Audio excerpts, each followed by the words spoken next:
نستعينه ونستغفره ونعوذ بالله من شرور أنفسنا ومن سيئات أعمالنا من يهد الله فلا مضل له ومن يضلل فلا هادي له أشهد أن لا إله إلا الله وحده لا شريك له وأشهد أن محمدا عبده ورسوله alladzi la nabiyya ba'dah amma ba'du.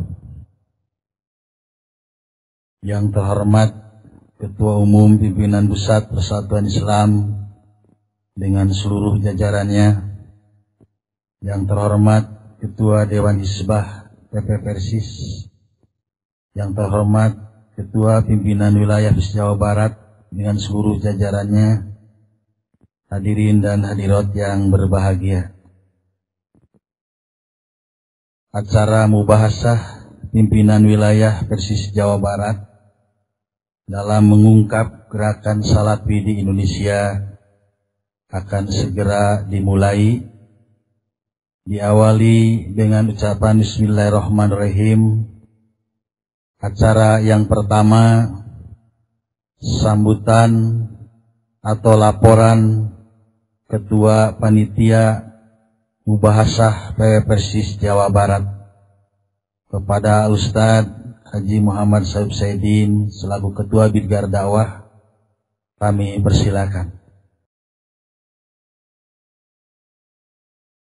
Innal hamdalillah nahmaduhu wa nasta'inuhu wa nastaghfiruh wa na'udzu billahi min shururi anfusina wa min sayyiati a'malina. May yahdihillahu fahuwal muhtadi wa may yudlilhu fala hadiyalah. Asyhadu an la ilaha illallah wa asyhadu anna Muhammadan abduhu wa rasuluh. Ahlan wa sahlan wa marhaban bikum bi wasiyati Rasulillah. Yang terhormat Ketua Umum PP Persis, juga Ketua Dewan Hizbah, yang sekaligus juga para pemateri pada acara pada kesempatan ini. Alhamdulillah dengan inayah dan taufik Allah Subhanahu wa Ta'ala, acara mengenai masalah mengungkap gerakan Salafi yang kita rencanakan, alhamdulillah pada kesempatan ini bisa kita selenggarakan.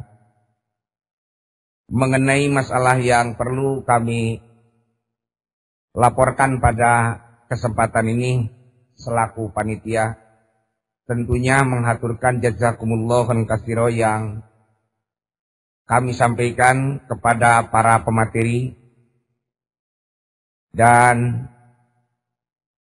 juga kepada para peserta, di mana keadaan mubahasah kali ini adalah merupakan mubahasah yang ketiga pimpinan wilayah Persatuan Islam Jawa Barat, di mana keadaan pada kesempatan ini adalah para peserta terdiri dari para ketua pimpinan daerah Persatuan Islam yang ada di Jawa Barat bersama ketua bidang gerakan dakwahnya, kemudian para ketua otonom PW Persis Jawa Barat, kemudian para undangan, di mana keadaan pemateri pada kesempatan ini insya Allah yang terhormat Al-Ustadz Kiai Haji Dr. Anas Siddiq Amin MBA, kemudian yang kedua Al-Ustadz Kiai Haji Aceh Zakaria, kemudian yang ketiga Al-Ustadz Kiai Haji Usman Solihuddin, yang keempat adalah Al-Ustadz Kiai Haji Profesor Dr. Muhammad Maman Abdurrahman, kemudian Al-Ustadz Kiai Haji Amin Jamaluddin, dan dari pihak Salafi yang kami hormati sebagai pemateri adalah Al-Ustadz Kiai Haji Abu Qatadah. Kemudian yang kedua Al-Ustadz Kiai Haji Abdul Hakim. Di mana keadaan dari kelompok Salafi yang kami undang juga Al-Ustadz Yunus Anis, Al-Ustadz Aib Saifuddin, dan Al-Ustadz Tonari. Di mana kepada para penyaji dari pihak Salafi bersama rombongan kami menghaturkan ahlan wa sahlan wa marhaban bikum bi wasiat Rasulillah. Kemudian acara ini terselenggara atas restu pimpinan Pusat Persatuan Islam dan didukung oleh semua pihak. Kami ingin menyampaikan beberapa catatan pada kesempatan ini, di mana keadaan yang pertama, mohon dengan hormat agar disampaikan kepada asatid yang sangat menginginkan untuk mengikuti acara ini. Sehubungan tempatnya terbatas, kami tidak bisa mengabulkan kepada permohonan-permohonan yang ingin mengikutinya. Dan insya Allah acara seperti ini akan kita gelar di tempat yang lebih luas dan secara terbuka. Kemudian yang selanjutnya, kami juga mengundang beberapa orang asatid yang seyogyanya akan menjadi pemateri. Akan tetapi sehubungan terbatasnya waktu, maka itu pun hanya mungkin keadaan nanti akan diberi kesempatan dalam acara dialog setelah para pemateri memaparkan makalahnya. Kemudian mohon maaf yang sebesar-besarnya atas segala kekurangan para panitia. Kepada semua pihak yang mendukung kami menghaturkan jazakumullah katsira. Dan kami mengharapkan sekali keadaan acara ini menjadi amal yang jariah di sisi Allah Subhanahu wa taala. Dan diharapkan juga yang hadir bisa menyampaikan kepada yang tidak hadir di antara kita. Dan akhirnya semoga kita semua bisa mengikuti acara ini dengan serius dan seksama dari awal sampai akhir acara ini selesai. Rupanya tidak panjang-panjang yang kami sampaikan, walaupun semua hadirin dan hadirat pada kesempatan ini merupakan tamu-tamu yang sengaja kami undang. Sedangkan adhaifu rahmatun, tamu adalah merupakan rahmat. Dan paman kana yu'minu billah wal yaumil akhir fal yukrim dhaifahu. Keamanan dan keselamatan tamu dititipkan oleh Rasulullah Shallallahu alaihi wasallam kepada dua keimanan, ialah keimanan kepada Allah dan hari kemudian. Akan tetapi kami juga terbatas bahwa Rasulullah SAW bersabda, la yatakalapan ahadun lidaifihi ma la yaqdiru alaihi. Sekian dan mohon maaf yang sebesar-besarnya. Aqulu qauli hadza wa astaghfirullah li wa lakum. Wassalamualaikum warahmatullahi wabarakatuh. Dilanjutkan dengan sambutan Ketua Pimpinan Wilayah Persis Jawa Barat, sekaligus membuka secara resmi mubahatsah Pimpinan Wilayah Persis Jawa Barat pada saat ini. Kepada yang kami hormati Al-Ustadz Haji Muhammad Idad Sumarta, kami persilakan. Bismillahirrahmanirrahim. Alhamdulillah. Nahmaduhu nasta'inu wa nastaghfiruh wa na'udzu billahi min syururi anfusina wa min sayyiati a'malina. May yahdihillahu fala mudilla lahu wa may yudlil fala hadiya lahu. Asyhadu an la ilaha illallah wahdahu la syarika lahu wa asyhadu anna Muhammadan abduhu wa rasuluh alladzi man la bi'abada. Amma ba'du fa ya ayyuhal hadirun ittaqullaha haqqa tuqatih wa la tamutunna illa wa antum muslimun. Yang kami hormati Al-Ustadz Kiai Haji Dr. Nadas Siddiq Aminullah MBA selaku pimpinan pusat Persatuan Islam.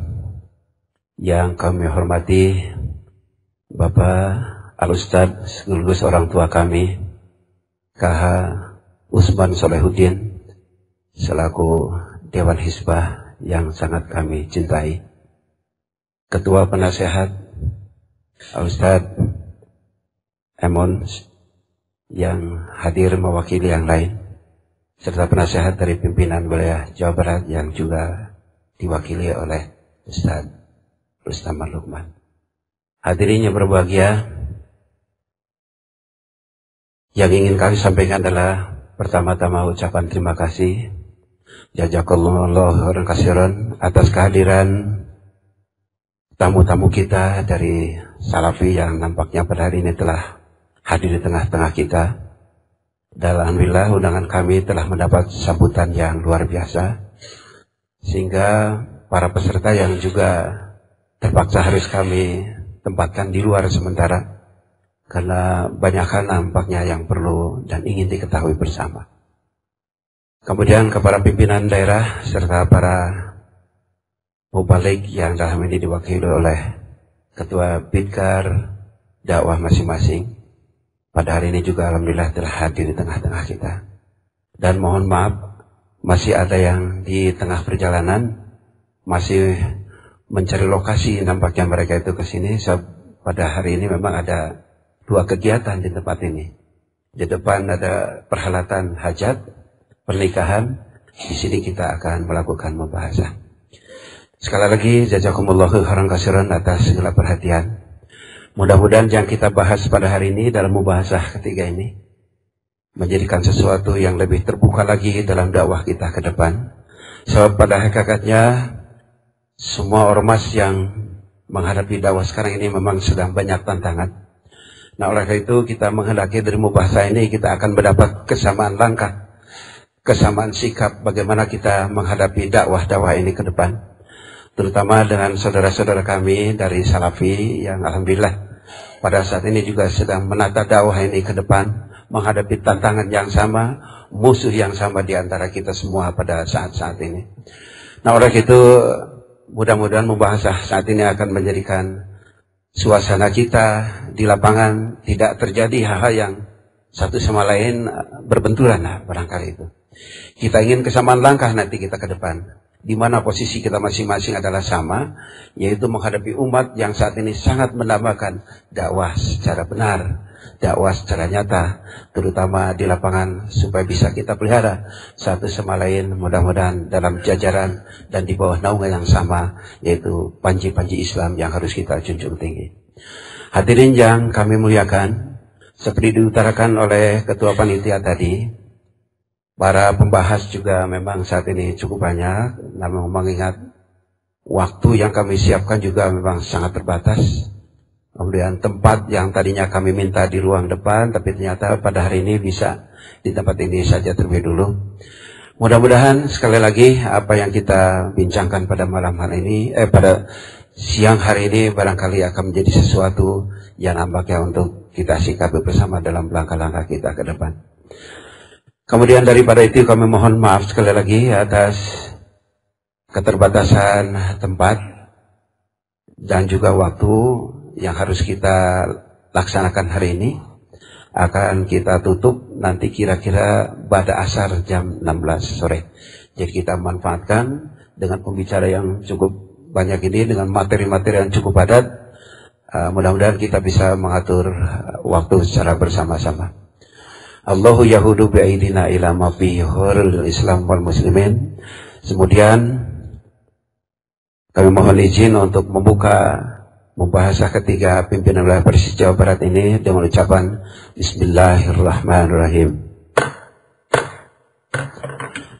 Terima kasih. Assalamualaikum warahmatullahi wabarakatuh. Hadirin dan hadirat yang berbahagia, dilanjutkan dengan minute speaker yang akan disampaikan oleh Ketua Umum Pimpinan Pusat Persatuan Islam Al-Ustadz Dr. Andes Kiai Siddiq Amin MBA dengan judul fenomena gerakan dakwah salafi di Indonesia dan menimbang argumentasi manhaj salafus sholih sebagai dasar ketiga sesudah Al-Quran dan As-Sunnah. Kepada Ustaz Siddiq Amin kami persilakan. Alhamdulillahi Rabbil Alamin wal aqibatu lil muttaqin wala udwana illa ala zalimin. Ashhadu an la ilaha illallah ar-Rahmanir Rahim wa ashhadu anna Muhammadan abduhu wa rasuluhu min akhiril anbiya'i wal mursalin.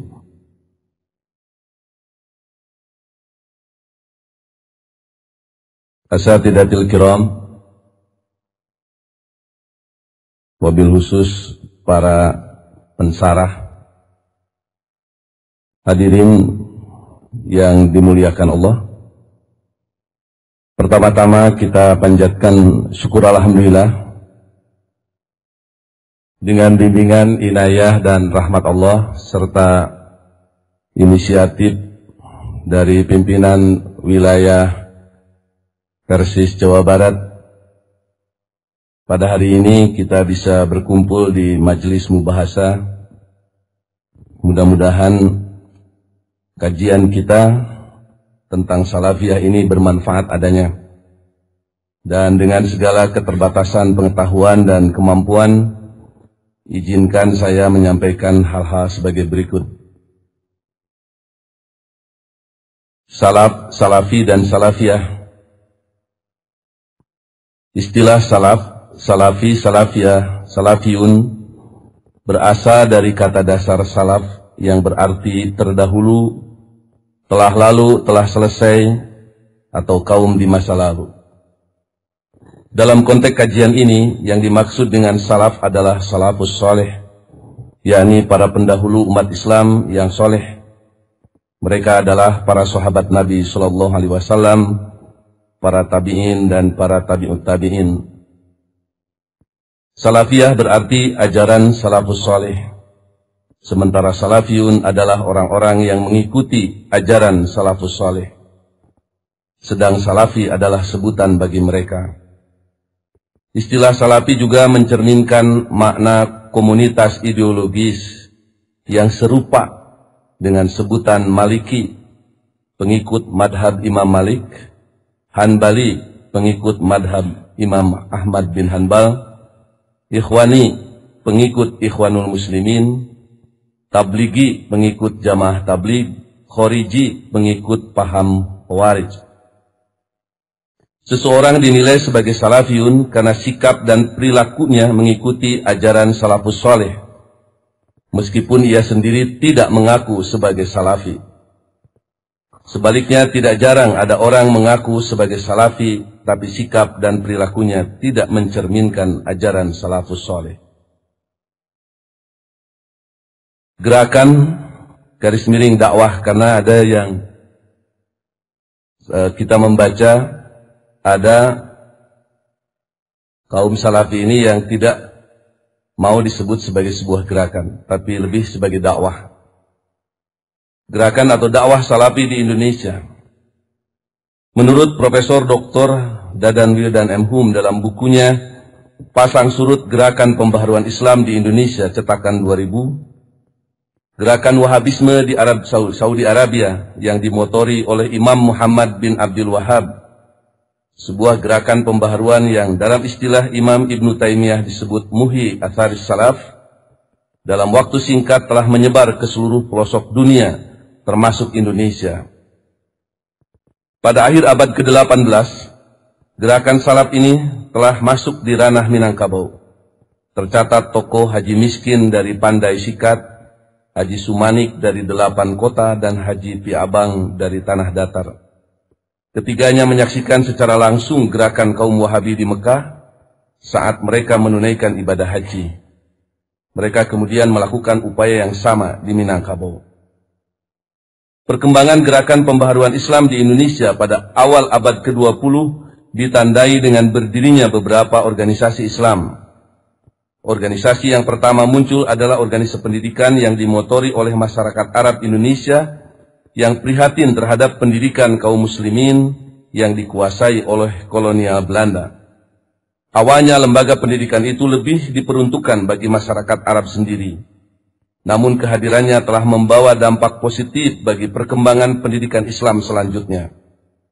Pada tanggal 17 Juli 1905 didirikan Al-Jam'iyah Al-Khairiyah yang kemudian lebih dikenal dengan Jamiat Khair di Jakarta.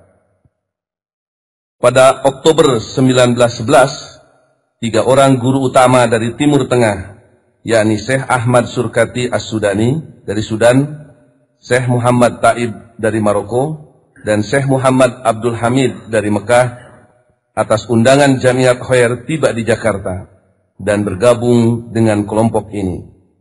Dari ketiga tokoh itu, Syekh Ahmad Surkatilah yang paling banyak memberikan andil bagi upaya pembaharuan Islam di masyarakat Indonesia. Namun karena ada konflik dengan masyarakat Arab Sayyid yang merasa memiliki derajat yang lebih tinggi, karena meyakini memiliki garis keturunan dengan Nabi SAW, pecahlah Jamiah Khair ini.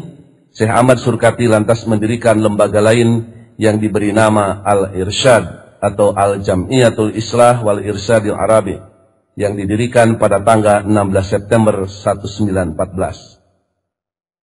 Pada tanggal 18 November 1912, Kiai Haji Ahmad Dahlan di Yogyakarta mendirikan Muhammadiyah. Organisasi ini didirikan tidak hanya terdorong oleh upaya kristenisasi dan pembatasan akses masyarakat muslim ke dunia pendidikan dan pelayanan publik seperti kesehatan dan sosial yang dilakukan oleh kolonial Belanda, tapi juga merupakan perlawanan terhadap tradisionalisme Islam.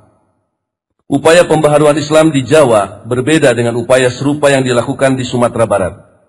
Tantangan tradisionalisme Islam di Jawa relatif lebih berat. Hal ini disebabkan oleh kuatnya pengaruh nilai-nilai Hindu-Buddha serta nilai-nilai paganistik lainnya yang ada pada masyarakat Islam Jawa waktu itu.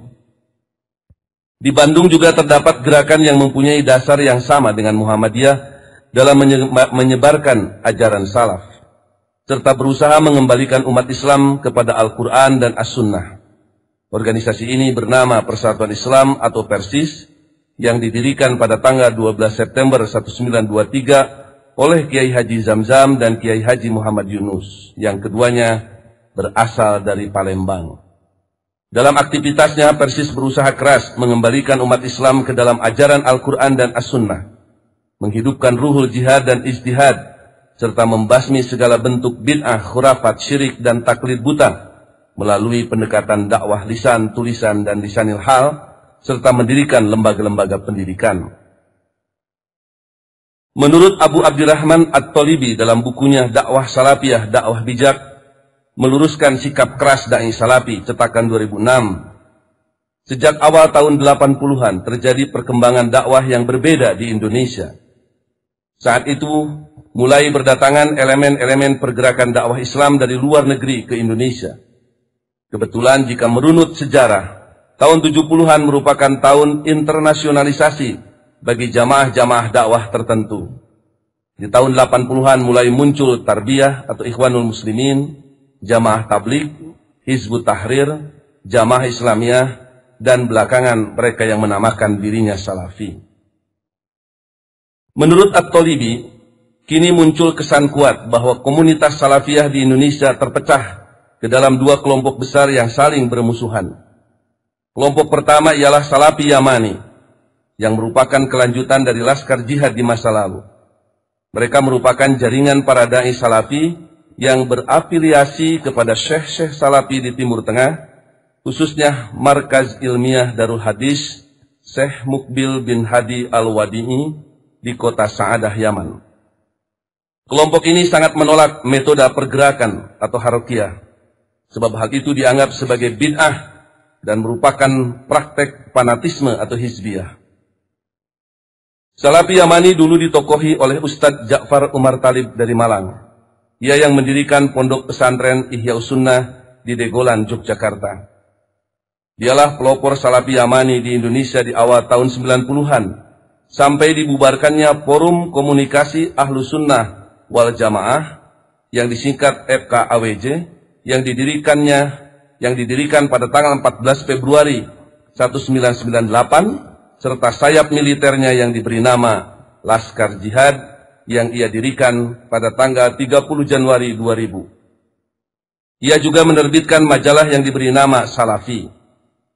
Tapi kini Ustadz Ja'far Umar dianggap bukan lagi bagian dari komunitas Salafi Yamani. Demikian juga majalah Salafinya. Para ulama yang menjadi rujukan para dai Salafi Yamani, terutama Syekh Robi bin Hadi Al-Madkhali dan Syekh Mukbil bin Hadi Al-Wadi'i, merekomendasikan agar FKAWJ dan Laskar Jihadnya dibubarkan. Ja'far Umar juga ditahdir, diberi peringatan keras oleh gurunya sendiri. Dan setelah kejadian itu, ia dijauhi oleh para pemuda Salafi Yamani. Pesantrennya juga jadi kosong melompong. Para kolehanya pun satu persatu menjauhinya, termasuk Muhammad Umar As-Sebed yang kini menjadi tokoh Salafi Yamani. Dia yang kini memimpin pondok pesantren Diyaus Sunnah di Kecapi, Cirebon. Kelompok kedua ialah Salafi Haroki, yaitu dakwah Salafiyah yang menerapkan sistem pergerakan atau Harokiyah. Metode tersebut meskipun tidak sama persis, serupa dengan metode yang ditempuh oleh jamaah-jamaah dakwah Islam seperti Ikhwanul Muslimin, Hizbut Tahrir, Jamaah Tabligh, dan lain-lain. Pola Haroki inilah yang membedakan kelompok ini dengan Salafi Yamani dan Salafi-Salafi independen yang tidak mengikatkan diri dengan jamaah, madrasah, atau organisasi apapun. Menurut Salafi Haroki, tandim atau sistem organisasi itu dibutuhkan untuk menunaikan dakwah di tengah berbagai fitnah kehidupan zaman modern. Mereka menilai bahwa sistem organisasi itu sebagai bentuk ijtihad yang diperbolehkan dalam Islam. Di kalangan Salafi Yamani dan sebagian ulama Salafi, baik di Yaman maupun di Timur Tengah, pada umumnya, ada sebutan bagi komunitas Salafi Haroki ini, yaitu Sururi atau Sururiyah. Dinisbahkan kepada seorang tokoh yang dianggap sebagai perintis gerakan ini, yakni Muhammad Surur bin Nayef Zainal Abidin, mantan tokoh Ikhwanul Muslimin asal Syria. Muhammad Surur adalah pemimpin Yayasan Al-Muntada Al-Islami yang berpusat di London. Lembaga ini mengkoordinasikan majelis-majelis dakwah Salafiyah yang berpola pergerakan. Selain Muntada Al-Islami, ada juga Jum'iyah Ihya Ut-Turas Al-Islami yang berpusat di Kuwait yang dipimpin oleh Syekh Abdurrahman Abdul Khalid. Salafi Haroki ini menjadi identik dengan dua organisasi dakwah ini, meskipun di luar keduanya masih ada lembaga-lembaga lain yang juga menempuh metode serupa. Permusuhan dalam tanda kutip antara Salafi Yamani dengan Salafi Haroki ini nampak sangat tajam. Pihak Yamani menyebut kelompok Haroki ini sebagai ahlul bid'ah, sehingga berhak untuk direndahkan serendah-rendahnya, dihinakan dan dijauhi. Sekedar contoh saja, dalam tulisan yang berjudul Membongkar Kedustaan Abdurrahman At-Tamimi, seorang tokoh Al-Irsyad di Jawa Timur yang ditulis oleh Abu Dzulqarnain Abdul Ghafur Al-Malanji yang pernah dimuat di situs Salafi Or.id sebagai bantahan atas ceramah Abdurrahman At-Tamimi di hadapan komunitas ilmiah Salafiyah di markas Imam Al-Albani di Yordania. Abu Dzulqarnain menyebut Abdurrahman dengan sebutan Al-Kadzab, kalajengking beracun dan ular berbisa. Pihak yang paling banyak diserang oleh majalah Salafi ialah Ikhwanul Muslimin dan tokoh-tokoh seperti Hasan Al-Banna, Sayyid Qutub, Yusuf Qaradawi, Hasan Turabi, dan sebagainya. Syekh Mukbil bin Hadi ketika memberi pengantar buku Raf'ul Lisam Al-Mukhalafatil Qaradawi li Syariatil Islam, menyingkap tabir penyimpangan Al-Qaradawi terhadap syariat Islam, pernah dimuat di situs Salafi Or.id 19 April 2004. Kata pengantar, Syekh Mukbil diletakkan paling atas sebelum pengantar dari murid-murid beliau dan ulama lainnya. Buku tersebut merupakan karya dari Syekh Ahmad bin Muhammad bin Mansur Al-Udaini. Dalam pengantarnya, Syekh Mukbil antara lain mengatakan, Alhamdulillah, tiada seorang pun dai penyeru kepada kesesatan dari kalangan ulama jahat, melainkan ada pada Ahlus Sunnah yang membidiknya sampai tersungkur dan tersingkap kebobrokannya. Para dai Ahlus Sunnah senantiasa memperingatkan kaum muslimin dari kebatilan dan kesesatan ulama jahat. Allah Subhanahu wa taala berfirman, sebenarnya kami melontarkan yang hak kepada yang batil, lalu yang hak itu menghancurkannya, maka dengan serta-merta yang batil itu lenyap. Surat Al-Anbiya 18. Di antara sekian banyak dai dolalah yang menyeru kepada kesesatan pada zaman sekarang ini adalah Yusuf Qaradawi, mufti Qatar. Sungguh dia telah menjadi amunisi baru bagi musuh-musuh Islam. Dia telah mencurahkan pena dan lisannya guna menyerang agama Islam. Dai Ahlus Sunnah tidak akan tinggal diam. Mereka pasti akan mengarahkan anak panah kepadanya dan menghabisi argumennya, sebagaimana mereka telah menghabisi dai-dai sesat lainnya. Di antara dai Ahlus Sunnah yang melakukan demikian adalah Syekh Al-Fadil Ahmad bin Muhammad bin Mansur Al-Udaini. Dia telah banyak meneliti sepak terjang kesesatan Qaradawi. Pokok-pokok kesesatan Qaradawi itu dipatahkan berdasarkan dalil-dalil Al-Quran dan As-Sunnah. Sejak awal 1996, melalui majalah Salafi, Ja'far Umar juga pernah melontarkan celaan sangat keras terhadap Yusuf Qaradawi. Ja'far Umar menyebut Al-Qaradawi sebagai aduwullah, musuh Allah, dan sebutan Yusuf Al-Quraidhi, Yusuf dari suku Yahudi Quraidah. Sebutan-sebutan tersebut sempat dikoreksi oleh guru Ja'far Umar di Yaman,